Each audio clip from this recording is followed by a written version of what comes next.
Ustaz, bagaimana caranya supaya kita bisa istiqamah meninggalkan larangan-larangan Allah dan istiqamah teguh menjadi orang yang tabah menjalani perintah-perintah Allah Subhanahu wa taala.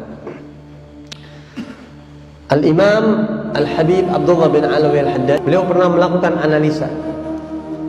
Beberapa orang banyak mengeluh kepada beliau, "Ya Imam, ya Syekh, saya mohon arahan supaya saya bisa istiqomah. Kadang-kadang saya suka berbuat kebaikan, tapi di tengah jalan saya suka terpeleset. Kadang-kadang masih suka dengan kemaksiatan. Suka orang baik, suka orang soleh, tapi kadang-kadang saya masih suka maksiat juga. Saya mau istiqomah. Apa kiat-kiat untuk bisa mendapatkan istiqomah?" Beliau menjawab, seseorang yang terjerumus ke dalam kemaksiatan, berat melaksanakan ibadah amal soleh, itu ada banyak sebab. Tapi ada 4 sebab utama dan ada 4 obat utama. Sehingga apabila kita istiqomah menjauhi 4 sebab ini dan kita istiqomah menjalani 4 sebab utama ini, insya Allah kita akan istiqomah meninggal dunia dalam keadaan Islam, husnul khatimah, terus mendapatkan implementasi daripada ihdinas siratal mustaqim. Ya Allah, berilah kami hidayah ke jalan. Itu akan kita dapatkan. Apa 4 tersebut? Yang pertama adalah al-ilmun nafi'.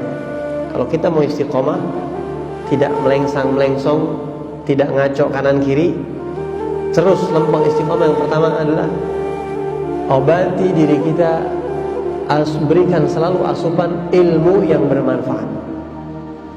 Salah satu sebab seseorang bisa istiqomah adalah ilmu yang bermanfaat. Bagaimana cara mendapatkan ilmu yang bermanfaat?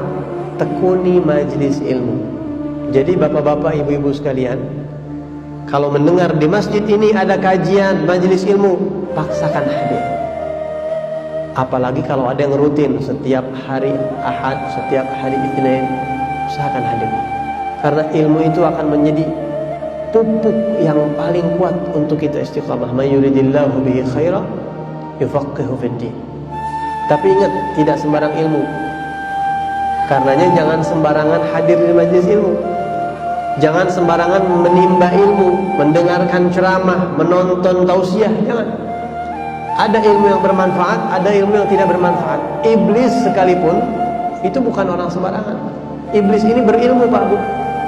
Jadi kalau kita cuma melihat orang dari gelarnya, melihat orang dari pandainya ceramah, hebatnya meriwayatkan sesuatu, iblis jauh lebih hebat.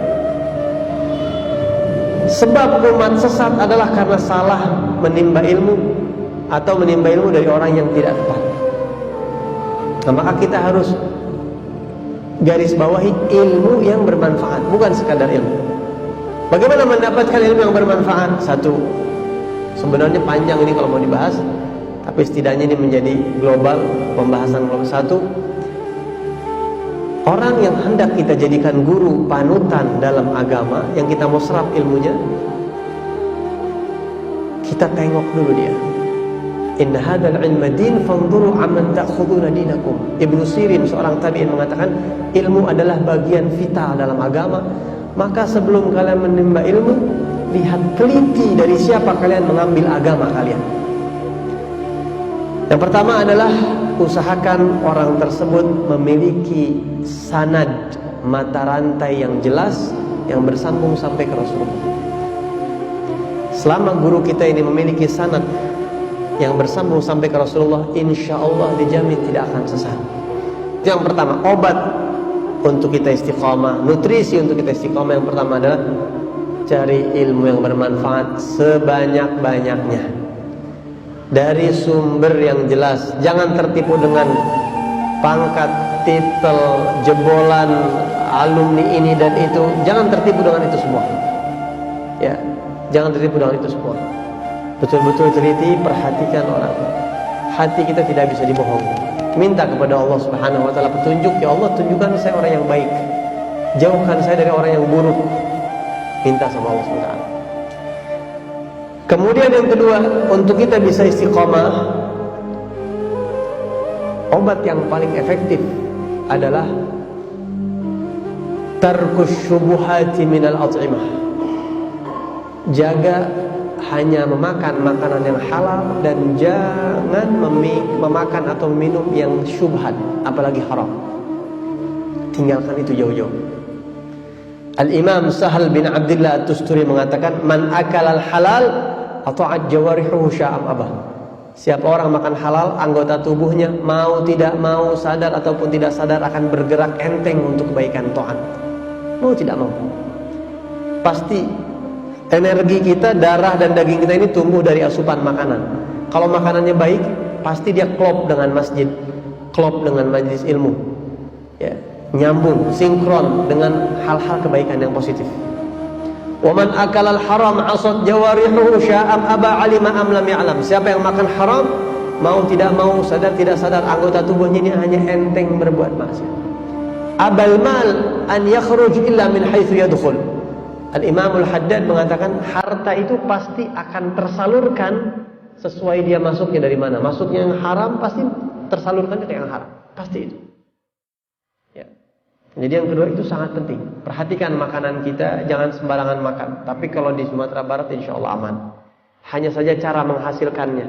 Hati-hati dengan rentenir, hati-hati dengan riba, hati-hati dengan hal-hal yang syubhat.